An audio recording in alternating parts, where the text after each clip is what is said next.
Hey guys, it's our last day talking about Schubert, and we're going to talk today about his unfinished symphony. This is Symphony number 8, and it's known as the Unfinished Symphony by Schubert. So, a symphony is normally 4 different sections that we call movements. So, there's normally 4 movements. Schubert only finished 2 of those 4, so he only finished it halfway.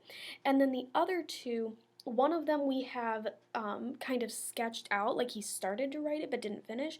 And the last movement, we think he ended up using it in a different symphony later on, but the actual last movement for the Symphony number 8 was never really written out.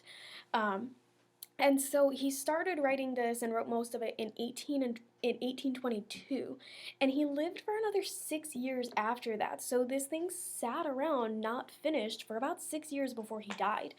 And we don't really know why he didn't finish it.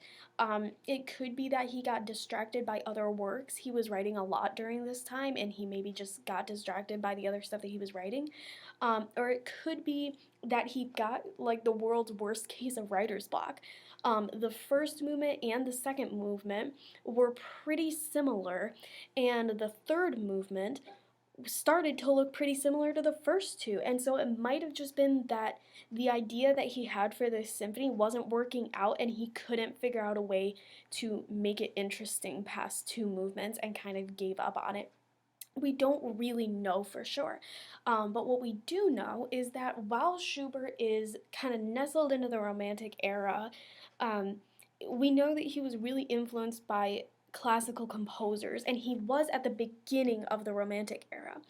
And then what he wrote in the Unfinished Symphony ended up being a model for a lot of other Romantic composers. They sort of looked at this symphony and went, wow, this is amazing, and started writing stuff in the same way. So even though we only have half the symphony, it still influenced so many different composers after it was written and published once he was dead. So it's still really major work. It's still a great work, the 2 that we have. So I put links to both of the finished movements that are down there.